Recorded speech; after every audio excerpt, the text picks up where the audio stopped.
The day my mother-in-law was discharged from the rehab facility, every single one of my wife's siblings suddenly had somewhere else to be. I drove 90 miles alone to bring her home. The moment I got her buckled into the front seat of my sedan, the trembling, disoriented woman I'd watched shuffle out on a walker just 20 minutes earlier reached over and gripped my forearm so hard her knuckles went white. "Don't take me to Diane's house," she whispered. "Take me straight to Marvin Chase's office." Now, before I go any further, tell me in the comments where you're tuning in from tonight. And if you've ever had to stand between an elderly parent and their own greedy children, hit that like button and subscribe because you already know exactly what kind of story this is. My name is Walter. I'm 68 years old, and for 35 years I worked as a claims investigator for a major insurance company. My entire career was spent doing one thing: finding the lie buried inside a story that sounded almost true. I could read a stack of witness statements and tell you within an hour which ones didn't add up, which details had been rehearsed a little too carefully. I thought I'd left all that behind when I retired. I never imagined the biggest fraud investigation of my life would happen inside my own family, aimed at the woman who raised my wife. That Thursday morning, I stood in my garage loading a duffel bag and a folded wheelchair into my trunk. The air was already warm, but I felt cold all the way through. My mother-in-law, Eleanor, was 89 years old, and she'd been in a rehabilitation facility for 11 days after a hip fracture from a fall in her own kitchen. Today was her release date, but my wife's brother, Curtis, had suddenly discovered he had a mandatory training seminar for work. My wife's sister, Renee, had come down with a migraine so severe she said she couldn't even look at a screen to text me back. And my wife of 32 years, Diane, was upstairs with the blinds drawn, saying her stomach was in knots and she just couldn't handle hospitals right now. I'd spent 3 decades listening to people explain away inconvenient timing. The pattern in this family was as reliable as a tide chart. When Eleanor was signing checks to cover Curtis's car payments or bailing Renee out of another failed business idea, they called her 3 times a day, but asked them to drive 90 miles to help a woman who'd just broken her hip get safely home, and suddenly the whole family had the flu. I didn't argue with Diane. I didn't call Curtis out on his imaginary seminar. In claims work, when you catch someone in a lie, you don't announce it. You stay quiet, you keep your eyes open, and you let them keep talking. Because people who think nobody's watching eventually tell you everything. The drive took almost 2 hours. I had a lot of time to think, and none of it made me feel any better.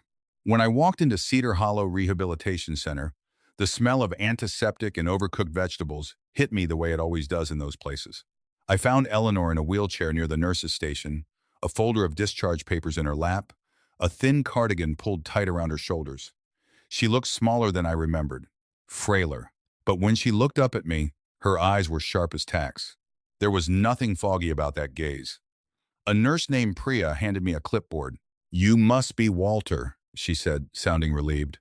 We were starting to wonder if anyone was coming. I signed where she pointed. "Did anyone else call to check on the timing?" Priya glanced over her shoulder, lowering her voice slightly. "Actually, yes. A man called about 40 minutes ago, said he was her son, didn't ask a single question about her recovery or her medications. He wanted to know if she'd signed any paperwork yet and whether we required a power of attorney on file before releasing a patient. Very specific questions. Kind of threw me off. My hand stopped moving on the clipboard. Why would Curtis, a man who hadn't called his mother in 3 weeks, be asking a nurse about power of attorney on discharge day? I thanked Priya, took hold of the wheelchair, and pushed Eleanor toward the exit a little faster than I probably needed to. Something in my chest was telling me to get her out of that building. We reached my car in the parking lot. I helped her out of the wheelchair, her weight leaning heavily on my arm, her hip clearly still causing her pain with every step. I got her settled into the passenger seat, folded the wheelchair into the trunk, and climbed behind the wheel. I put the key in the ignition. "Ready to head to Diane's, Eleanor?" She didn't answer right away. Then she turned her head, and the frail, confused woman from the wheelchair simply vanished. Her spine straightened. Her hand shot out and grabbed my forearm with a strength that startled me. "Don't take me to Diane's house," she said, her voice low and steady, all the shakiness gone. "Drive straight to Marvin Chase's office. Don't tell Diane. Don't tell anyone. Just drive." I didn't ask a single question. I pulled out of the lot and merged onto the highway, heading back toward the city. The silence in the car was heavy enough to lean on. I kept my eyes on the road and waited, because I've learned that people tell you the truth on their own schedule, not yours. 15 minutes down the highway, Eleanor finally spoke, staring straight ahead at the dashboard. My fall, she said quietly, wasn't an accident, Walter. My hands tightened on the wheel. I kept my voice even. What do you mean it wasn't an accident? The doctor said you slipped near the stove. She let out a short, bitter laugh. That's what Curtis told the paramedics. That's what Renee told the doctor. She took a shaky breath. They came to my house that night, unannounced, cornered me in the kitchen. Curtis had papers with him, a deed transfer for the lake cabin. He wanted me to sign it over right then, said he needed it to cover an emergency. I told him no. I told him I wasn't signing away 60 years of memories to cover whatever mess he'd made this time. I tried to walk past him to the phone. She paused, and for just a moment, her iron composure cracked, showing the raw hurt underneath. He grabbed my arm to stop me. I lost my footing. I went down hard against the counter and then the floor. I couldn't get up. I lay there, looking up at both of them, standing over me. And Walter, they didn't help me. They just stood there. I felt something cold settle into my stomach. They left you on the floor. Renee said we need to think. Curtis told her to get the deed papers before anyone else showed up. Then I heard the front door close. I lay on that kitchen floor for almost half an hour before the ambulance came. They called it in from a payphone outside a gas station 2 towns away, so it would look like a stranger found me. The pieces started snapping together with sickening speed. Curtis's sudden work seminar. Renee's convenient migraine. They couldn't face the mother they'd nearly killed. And then the worst realization hit me like a fist to the chest. Diane, my wife, had refused to come today, claiming a stomachache, shutting herself in our bedroom so she wouldn't have to look either of us in the eye. I thought back over the last 2 weeks, the hushed phone calls in the pantry, the way she changed the subject whenever I walked into the room. Diane didn't have a stomachache. She had an alibi. I pressed the gas pedal down a little harder. We're going to Marvin Chase's office, I told Eleanor, my voice flat and calm in a way that surprised even me. And we are going to lay every card on the table. Marvin Chase's office occupied the top floor of a glass building downtown. He wasn't the kind of lawyer who handled friendly wills over coffee. He was an estate litigator with a reputation for being merciless when a family started fighting over money. Eleanor had kept him on retainer for 15 years, precisely because he had no patience for sentiment. I helped her into the elevator, her cane tapping against the marble floor, her jaw set with something that looked a lot like determination. Marvin was waiting in his office, blinds already drawn. He didn't offer us coffee. He didn't ask how Eleanor's hip was healing. He simply locked the door and gestured for us to sit. I assumed we were there to talk about a restraining order, maybe a civil complaint against Curtis for the fall. I was not prepared for what came next. Marvin slid a thick folder across his desk. Inside was an emergency petition for guardianship. Curtis had filed it 4 days earlier. According to the paperwork, he'd sworn under oath that his mother was suffering from rapidly advancing dementia, that her fall had actually been the result of disorientation and a violent episode, and that she could no longer safely manage her own finances or medical decisions. He was asking the court to grant him full legal control over Eleanor, her money, her medical care, her home. I felt sick. That's insane. She's sharper than I am. Marvin nodded slowly. It doesn't matter whether it's true. It matters whether a judge signs it before anyone can push back. He tapped another page. Curtis had already secured a preliminary psychiatric hold from a doctor with a suspended license in 2 neighboring states, a man who apparently signed whatever he was paid to sign. If you take Eleanor to your house, or to Diane's house, today, Curtis calls the police, presents this paperwork, and they will be legally obligated to take her into custody and transport her to a locked psychiatric unit. Once she's there, sedated and unable to speak for herself, a judge finalizes the guardianship in a matter of days. After that, Curtis can sell the cabin, drain her accounts, and there won't be a single person. I sat there, running the timeline backward the way I used to run a fraud case. Every move over the last 2 weeks had been calculated. Renee blocking the door, Curtis grabbing her arm. They'd been building a medical narrative, laying groundwork for exactly this moment. And Diane, my own wife, had stayed home today so she wouldn't be standing in the driveway when her mother was delivered straight into the trap. The silence in that office felt like it had weight. Eleanor sat with her bruised hands folded in her lap, her face pale but resolute. Marvin leaned back against his desk and asked the one question that cut through my shock like a blade. Why the rush, Walter? Greedy children usually wait years for an inheritance. They don't risk perjury and false imprisonment charges unless there's a clock running somewhere. What's forcing Curtis's hand right now? That question reset something in me. The shock drained away, replaced by the same cold instinct I'd relied on for 35 years reviewing fraud claims. People lie constantly, but paper trails don't. I closed my eyes and combed back through the last several months, stripping away the small talk, looking for the thing that didn't fit. And then I found it. 3 months earlier, at a 4th of July cookout at our house, Curtis had shown up late in a brand new truck he definitely couldn't afford on his salary, wearing a watch that cost more than my first car, bragging loudly about a new contracting deal. But he'd been sweating too much for a mild evening, checking his phone every few minutes. Right before the fireworks, he'd pulled me aside into the garage, shut the door, and asked me for a short-term loan. $40,000, he said, just to bridge a cash flow gap until a client payment cleared. When I asked to see his business ledgers so I could help him figure out the actual problem, his whole demeanor changed.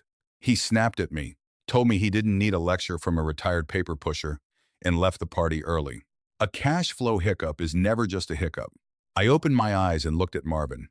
Curtis is drowning. I said, that wasn't a bridge loan he wanted 3 months ago. It was a life raft.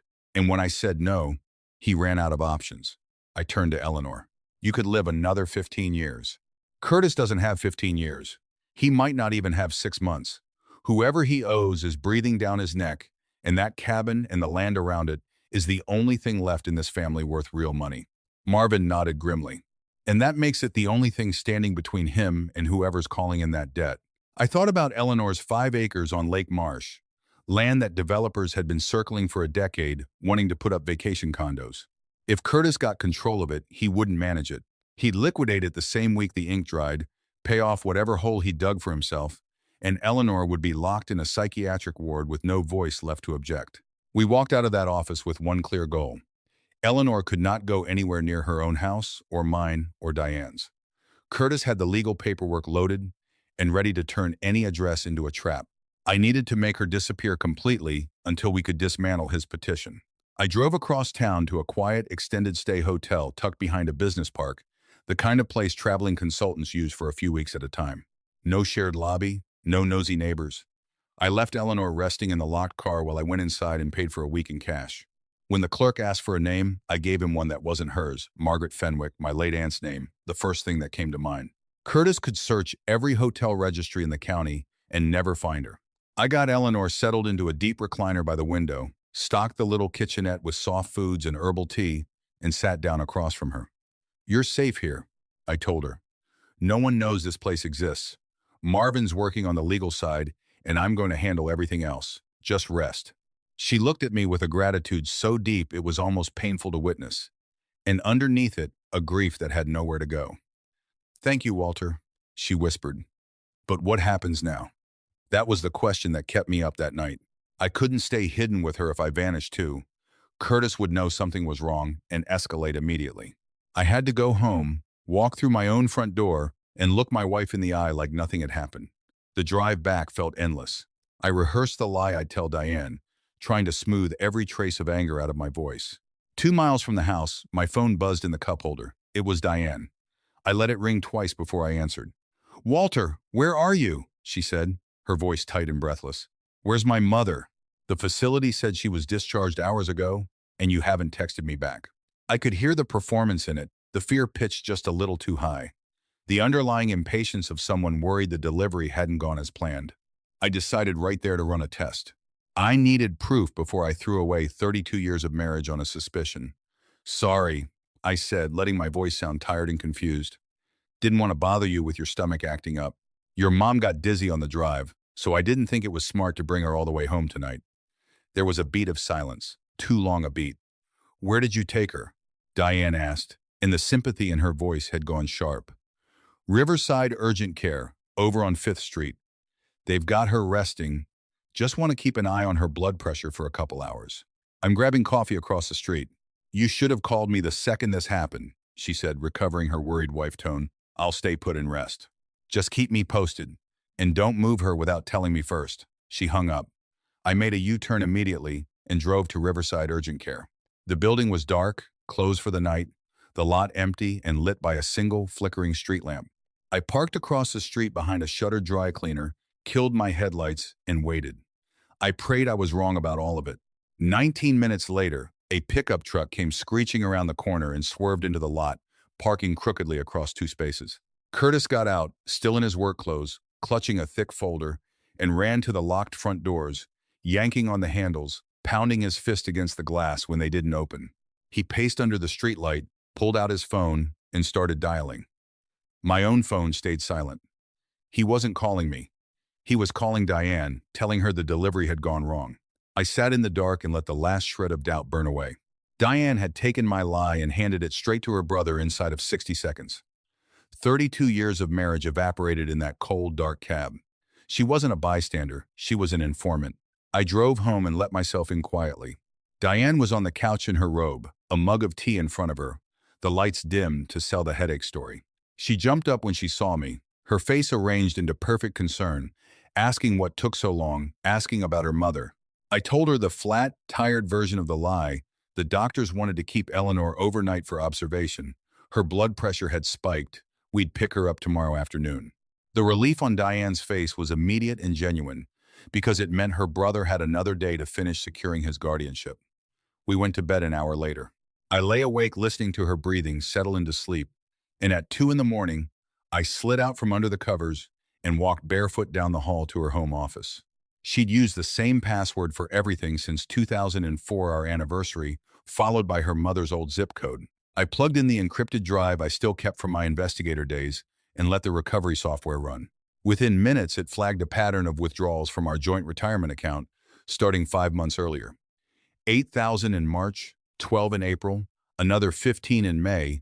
By the current month, the total sitting missing was $61,000, routed through a shell account that, with 4 more keystrokes, traced straight back to Curtis. Diane had drained our retirement to fund her brother, quietly, over months, while making me dinner and asking about my day.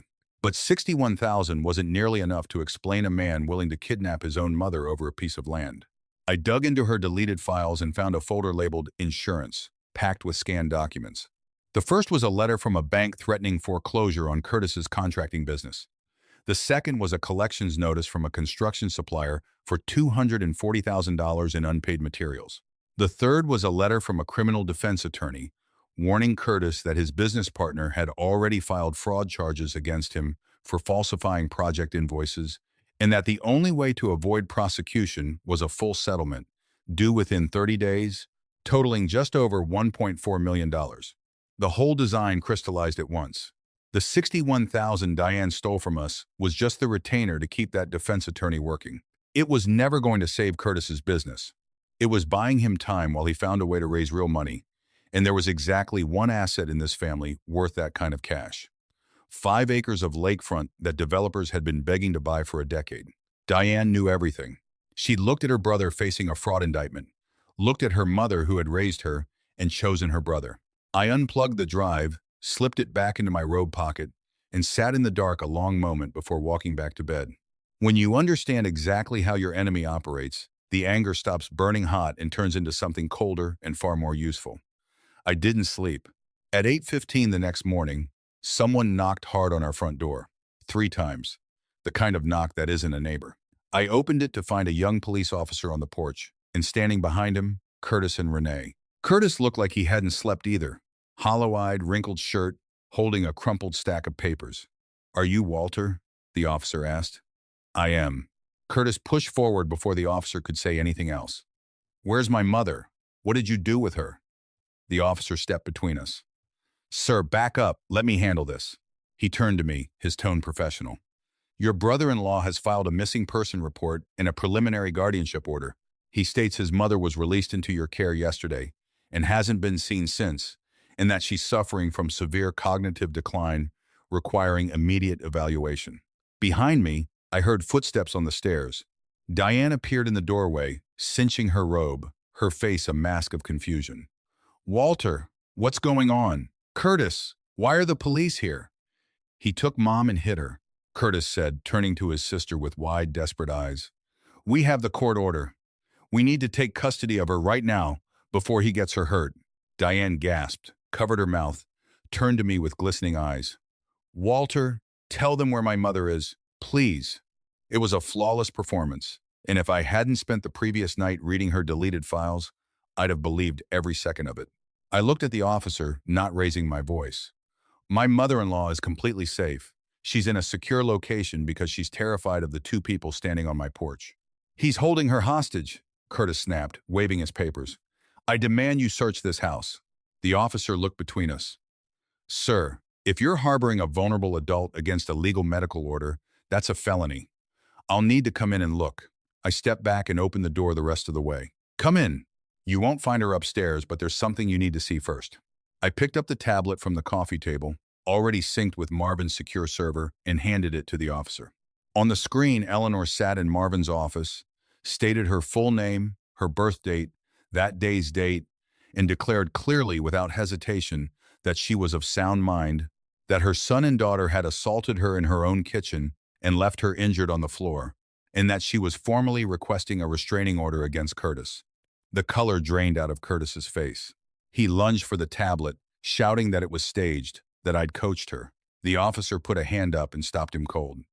You reported a missing, vulnerable adult with a severe psychological break, the officer said. That video shows a competent woman retaining legal counsel over an assault. This is now a civil matter, and you are dangerously close to a false police report charge. I'd leave if I were you. He left. The second the door shut, whatever family civility remained collapsed. Curtis screamed, kicked our coffee table hard enough to crack it, called me a manipulator. Renee backed against the wall, terrified of her own brother's rage. And Diane finally broke, standing shoulder to shoulder with Curtis, shouting that I had no right to interfere, that it was her mother's land, that it belonged to the family, not to me, that Curtis was going to lose everything if I didn't step aside. She never once denied knowing what her siblings had done. I asked her, calmly, if she understood her brother was facing fraud charges, if she understood her mother had lain on a kitchen floor for half an hour while she faked a stomachache upstairs. She looked at me and said it was blood money, that it belonged to them, that I needed to let them fix it. I didn't argue.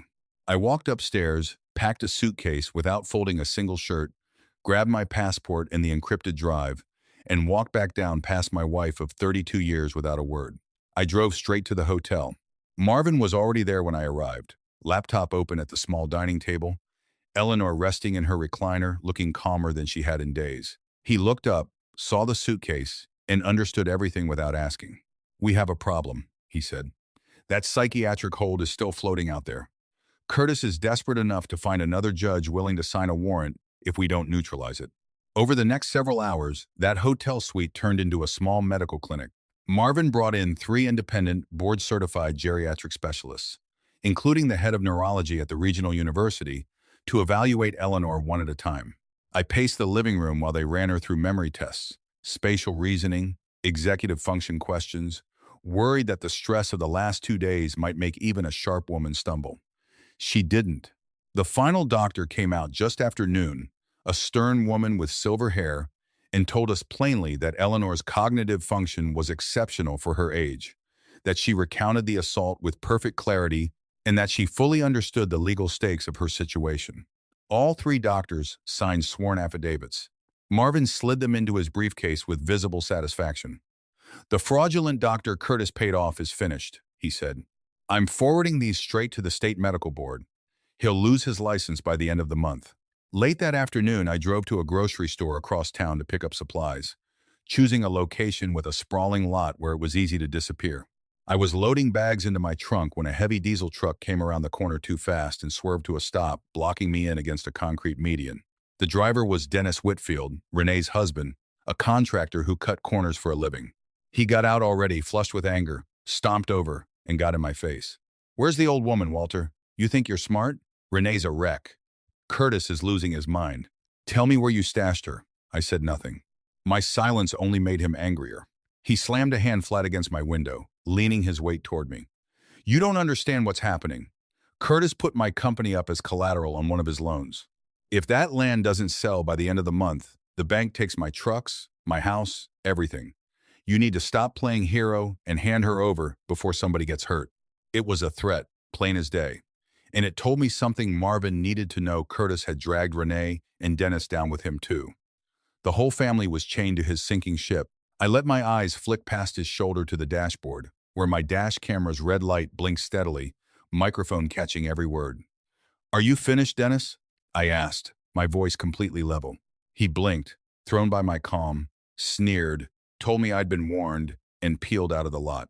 I synced the footage to the cloud before I even started my engine. Back at the hotel, Marvin watched the video with the closest thing to delight I ever saw on his face. But he reminded us that cornered men don't stop just because they're on camera. The emergency hearing was only days away, and even with everything we had, walking into a courtroom carried risk. We needed Curtis to drop his own petition, voluntarily, before we ever set foot in front of a judge. "The only way a starving animal drops the trap," Marvin said, "is if you hand it something it wants more." We drafted a fake settlement, a beautifully worded, entirely fraudulent document stating that Eleanor, worn down and frightened after Dennis's threat, was willing to sign the lake property directly over to Curtis in exchange for him dropping the guardianship petition and the psychiatric hold. It had to look like total surrender, and it had to reach Curtis through someone he'd never suspect of setting a trap. Me. I called Diane and asked to meet at a coffee shop, my voice deliberately hollow and exhausted. She showed up in sunglasses, arms crossed, waiting for my surrender. I told her about Dennis threatening me in the parking lot, told her Eleanor was terrified, that I just wanted this over. I slid the folder across the table. Her eyes lit up as she read it. A greedy, triumphant flicker crossed her face before she could hide it. I told her Eleanor would sign Friday, but only after Curtis formally withdrew the guardianship petition first. She patted my hand, told me I was doing the right thing, and walked out holding that folder like a winning lottery ticket. 2 days of waiting followed, tense and quiet. Then Thursday morning, Marvin's laptop pinged with a notification from the county clerk's office. Curtis had formally withdrawn the guardianship petition and canceled the psychiatric hold. He'd traded his only weapon for a piece of paper that didn't exist. Diane called 10 minutes later, practically glowing, saying Curtis wanted to finalize everything in person, that he'd booked a mediation room at the county courthouse for Friday morning, that everyone could walk away clean. I agreed to the time. I hung up and looked at Marvin. He booked the exact building that's about to destroy him and doesn't even know it. Friday morning, the courthouse smelled like floor wax and old coffee. Eleanor walked in on her cane, slower than before but steady, purpose radiating off her. We took the elevator to the 4th floor and stepped into the largest mediation room in the building, where Curtis, Renee, and Diane already sat waiting like they'd already won. Curtis wore a new suit, all traces of the desperate man from my porch gone, replaced by someone certain he'd outsmarted everyone in the room. Renee looked relieved, her posture loose. And Diane looked at me with a sickening mix of pity and superiority, fully convinced she'd navigated us all to a peaceful resolution. We sat across from them. Marvin set his briefcase on the floor and said nothing. Neither did I. Silence is the sharpest tool in a room full of liars, because people who believe they've won cannot stand to sit quietly in their victory. Curtis pulled out the fake settlement, and beneath it, the real transfer deed for the lake property, sliding both across the table with a silver pen on top. "Glad you came to your senses, Mom," he said, oozing condescension. "We can put all this behind us and be a family again." Renee chimed in about how managing the property was too much for a woman her age. Diane looked at me with that same soft, forgiving smile. "I know you were upset, Walter, but I forgive you for overreacting. Once Mom signs, we can go home and put this behind us." She genuinely believed she could steal from our retirement, hand her mother over to a psychiatric ward, and still expect me home for dinner. I let the silence stretch until Curtis, unable to bear it, gestured toward the pen. "Just sign it, Mom." The hold disappears, the guardianship goes away. No more police. No more fighting. Clean break. Eleanor looked at the pen. She didn't touch it. She slid the deed back across the table, gave a small nod to Marvin, and said nothing at all. Marvin opened his briefcase and pulled out a folder 3 times thicker than anything Curtis had brought, sliding it beside the pen. Curtis frowned. "What is this?" "We're not negotiating new terms." I leaned forward. "We're not negotiating anything. This is the final audit." I opened the folder and slid the first documents toward Curtis' collection notices, the fraud complaint from his business partner, the criminal attorney's letter outlining the $1.4 million he owed. I watched every ounce of color leave his face. Renee gasped, grabbing the table's edge, clearly hearing the full scope of her brother's mess for the first time. I turned to Diane and slid the second set of papers toward her. The withdrawal records, the routing numbers, the shell account leading straight to Curtis. 8,000 in March, 12 in April. 15 in May. Her shoulders collapsed. She reached for my hand, and I pulled it back before she could touch me. Curtis slammed his fist on the table, shouting that none of it mattered, that the psychiatric hold was still valid, that he'd have his mother in a locked ward by nightfall if we didn't sign. I set my phone on the table and reminded him, calmly, that he'd already withdrawn the petition himself, disarmed by his own greed for a fake piece of paper. Then I turned to Renee. Your husband paid me a visit in a parking lot the other night. I played the audio. Dennis's voice filled the room, threatening, unmistakable. Renee covered her face and sobbed. Then, somehow, Curtis laughed. A real laugh, disbelieving, still convinced he held the winning card. None of this matters, he said, tapping the deed. That land's worth $8 million to developers. Once Mom signs, I pay off every debt on that table and still walk away with millions. Money erases all of this. I looked at Marvin. He'd been quiet for 20 minutes, letting Curtis hang himself with his own certainty. Now he reached over, picked up the transfer deed, held it up to the light, and tore it cleanly in half. Curtis shot forward. What are you doing? That's destruction of a legal document. Marvin dropped the pieces on the table. It's worthless paper, Curtis. To transfer property, the person signing has to actually own it. He looked directly at Curtis. Your mother hasn't owned that lake property in 6 years. She placed it, along with her liquid assets, into an irrevocable trust after a conversation with me about protecting the family legacy from exactly this kind of situation. It cannot be undone. It cannot be seized by creditors. And it cannot be touched by a guardianship order because there was never anything in her personal name left to guard. The horror on Curtis's face was total. He sagged back into his chair like the air had been let out of him. Diane's eyes went wide with panic. Then who controls it?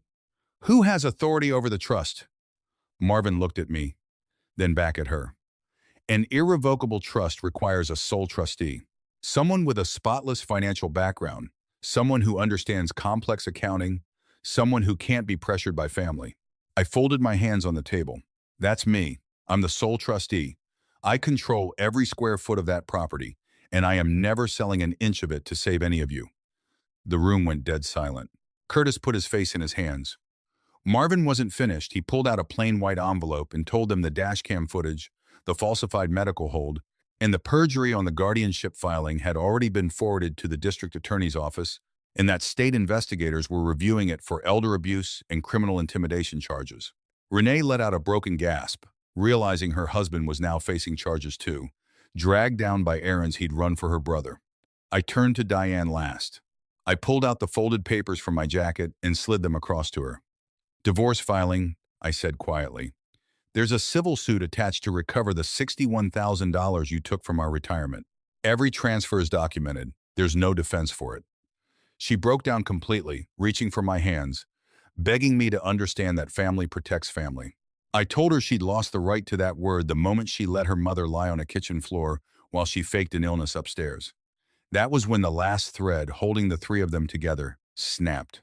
Renee stood up screaming at Curtis, blaming him for dragging her husband into a felony, calling him a parasite who destroyed the whole family to cover his own failures. Curtis screamed back, accusing her of being just as guilty, reminding her she was the one who'd blocked the kitchen door the night of the assault. They tore into each other while Diane sat between them, weeping, watching her family devour itself in real time. I didn't stay to watch the rest.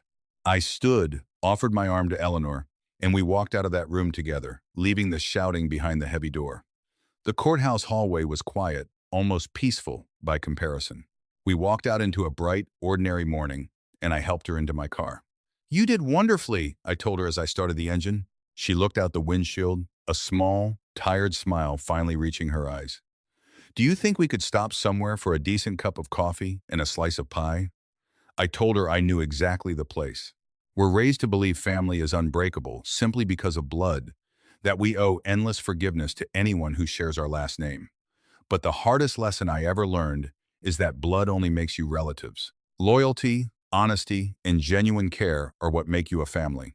When people you've protected your whole life start looking at you and seeing only a bank account, the illusion shatters, and staying quiet to keep the peace stops being love. It becomes a slow kind of self-destruction. For a long time, I stayed silent about what I noticed in this family, because confronting it meant giving up the peaceful retirement I thought I'd earned. But silence never protects you from people who mean you harm. It only gives them more time to plan. Setting a hard boundary, even against people who share your table, is often the most frightening thing you'll ever do and the most necessary. Money convinced my brother-in-law and my wife that it could erase every mistake they made. It cannot. They traded 32 years of trust and their own freedom for a piece of paper that was worthless the moment they touched it. Real security was never sitting in a bank account or a piece of lakefront property. It's in knowing you can sleep at night without having destroyed someone to save yourself. If you've ever had to walk away from people who share your blood in order to protect someone who didn't deserve to be thrown away, tell me about it in the comments below. And if this story meant something to you, hit that subscribe button because there are more stories like this one still coming.